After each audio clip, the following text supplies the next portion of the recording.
Dissidia Final Fantasy was announced almost 2 years ago on the 14th of February 2015 at Japan Amusement Expo in Tokyo. It would act as a complete rebirth of the Dissidia franchise, which had previously found its home on the PlayStation Portable, allowing for expanded controls, new gameplay systems, and of course, enhanced graphics. It represented the dream that many of us had harboured for years about the possibility that Dissidia would one day exist on home consoles.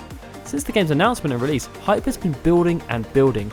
Square Enix has been holding semi-regular live streams, press conferences, and have even announced a mobile spin-off title within the Dissidia sub-franchise called Opera Omnia. Some quick arithmetic also shows that on the official Japanese Square Enix YouTube channel, there have been over 3.86 million views on character announcement trailers, with the Sephiroth announcement trailer being viewed a whopping 544,000 times. The game's launch trailer has also amassed over 1.2 million views. That's not something to be snubbed at, considering it's a game that has very restrictive play options. But despite all this, the one thing that Square Enix has not done so far is announce when we will see this new Dissidia game on home consoles. To me, this is actually getting a little bit strange for quite a few reasons. The most obvious ones have been known for some time. I think most people know that the arcade version of Dissidia was developed using a modified PlayStation 4 architecture.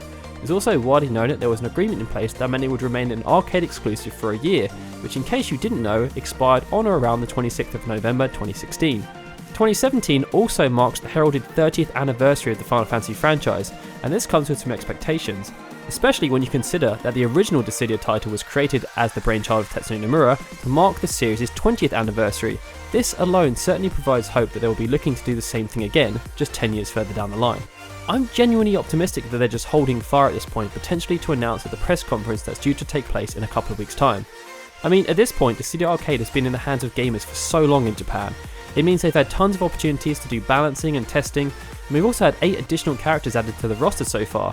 With the next character to be revealed in a few days' time, this will bring the grand total up to 23 characters, if of course you include the original launch lineup. Perhaps what's also delaying the announcement of the game is the major discrepancy that exists between the current version of the game and what might be expected of the final home console version, the story mode. This was stripped out of Dissidia Arcade for obvious reasons, because there's no real point in it being there, and I'd like to think that this is what Team Ninja have been working on over the past year alongside Square Enix, and that if there is indeed a story mode, they will have a bit more substance than the previous 2 entries. In terms of systems, I think the big PS4 connection sees it having quite a high chance of arriving on that console. I mean, it even uses a modified PS4 controller on the arcade units.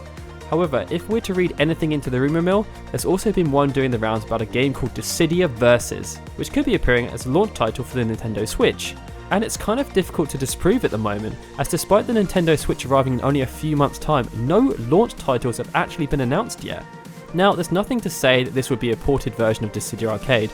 It could equally be another game that's just using the brand name. I mean, given their willingness to expand the Dissidia franchise with things like Opera Omnia, it doesn't sound too much of an outlandish rumour from that perspective. But either way, I think it would be a pretty sweet deal for Nintendo if they could claim that as an exclusive launch title. What do you guys think? Do you feel as though Dissidia Arcade is pretty much guaranteed to release as part of the 30th anniversary celebrations? Or given the silence so far, do you think it will stay as an arcade exclusive for a little while longer? Also, how do you feel about the Dissidia Nintendo Switch rumours? Real or fake? Let us know in the comments below. And if you enjoyed this video, please hit that like button and subscribe. This is Daryl, signing out. See you next time, guys.